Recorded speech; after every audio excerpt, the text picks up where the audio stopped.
முதலமைச்சர் ஸ்டாலின் எழுதிய சுயசரிதை நூலான உங்களில் ஒருவன் நூல் வெளியீட்டு விழா நடைபெற்று வருகிறது. நேரலையில் காணலாம். So that the people of our country benefit. To me, this book release ceremony is a means to ensure that, along with paying respects to the man of letters, that Thiru Stalin Avargal is. Ever since its inception, the Dravidian movement has played a key role in questioning dominant narratives and championing the cause of the marginalized and regions. It has also stood against superstitions and malpractices as a torchbearer of logic, reason, and scientific temper, protecting and strengthening the multicultural and plural outlook of the Indian society, and enriching mother tongues have also been primary concerns of the Dravidian movement. In some senses, this glorious legacy of Dravidian politics mirrors the Renaissance movements that had emerged in various parts of our country. As far as the DMK is concerned, it has been committed to take this heritage forward. Much like it had in Kalaignar Karunanidhi, in Thiru Stalin Avargal, the DMK has an able and seasoned leader who has risen from within the ranks of the party and can take it forward, battling the present challenges that our polity and society face. He spent several years as a youth leader before becoming a state-level leader and ultimately taking over the reins of the party. Even as an elected representative, he started right from the grassroots in the Chennai Corporation. Later on, it was after stints as the Minister for Municipal Administration and Rural Development, Deputy Chief Minister, and the Leader of Opposition that he assumed the Chief Ministership of Tamil Nadu. His vast experience in standing with the people at different levels is certainly being reflected in his leadership today, which reminds us of his illustrious father's inimitable style.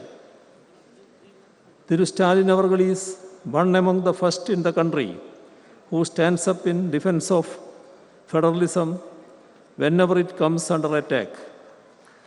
When the rights and powers of states are sought to be trampled upon, he stands unflinchingly to secure them. When India's different cultures, languages, and faiths are belittled and sidelined, he is unequivocal in championing them. Such is his deep sense of commitment to our pluralism, federalism, secularism, and constitution. We are in times when we should stand united for them and in defense of our democracy. Only then can we ensure that the communal and authoritarian powers that hold sway in our country today give way to the progressive, secular, and democratic powers that ought to hold sway if India is to remain free and fair for all its citizens. I am sure that he will continue to fight for the same in the times to come too.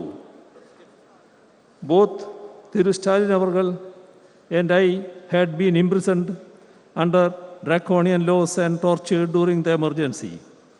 As people who have been deprived of our basic freedoms for standing up against injustices, fighting for the freedom of those who have been oppressed by the system comes naturally to us.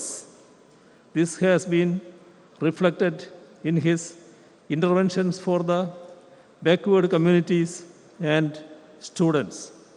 He has been in the thick of coordinating the fight against those who are misusing the system to divide us and oppress us. And in that joint fight, he has displayed statesmanship by bringing more allies into its fold and accommodating them based on ground realities. In the first part of Thiru Stalin Avargal's autobiography, Ungalil Oruvan, that is being released today. It is a detailed account of the first 23 years of his life, right from his birth to his incarceration during the national emergency. The household he was born and brought up in, his schooling and college days, his interactions with Periyar and Anna, his early political activism as a student, his initial stints with theatre and cinema, his use of theatre forms of political campaigns, the formation of the DMK's youth wing, his local level work for the DMK, and his election to local level leadership of the party, and his wedding have been detailed over 27 chapters. Ungalil Oruvan is not simply an account of the personal life of Thiru Stalin Avargal. It is a first-hand account of the social and political history of the state of Tamil Nadu. It gives us a glimpse of the literacy and cultural activism that is intertwined with Dravidian politics. It gives us an insider's take on how Dravidian politics made inroads into the youth and students of Tamil Nadu. It offers insights on the idea of self-respect, a cornerstone of the Dravidian movement. It delves into the struggles organized to protect one's mother tongue and freedom as well, with the churnings in India's polity and society during the 1960s and 70s. Let me conclude by reciting the sage poet Thiruvallur. Let me remember Thiruvallur, a man with a loving heart belongs to another person. I am quoting Thiruvallur. A man with a loving heart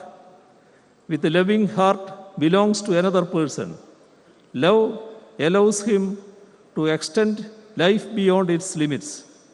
If you go through this autobiography, I am sure you will find a great man who has immense concern for his fellow beings. His love, concern, and affection towards the people truly get reflected in this book. Without an iota of doubt, I can say that Thiru Stalin Avargal belongs not just to him alone, but to the society as a whole. It is against this backdrop that the title of the book, Ungalil Oruvan, becomes meaningful in every sense. As someone who has always tried to read as many books as possible, I can undoubtedly say that I am eagerly waiting for the subsequent parts of Ungalil Oruvan. Part 1 certainly provides a sneak peek into what is to follow. By reading this book, one will be touching the man, Thiru Stalin Avargal. I hope that this autobiography, which makes a good read, will be well received by the public. I express my gratitude for inviting me also to be a part of this book release ceremony and convey my best wishes to the author, Brother Stalin. I gather that it is his birthday tomorrow. Let me also extend advance birthday greetings to him. Thank you.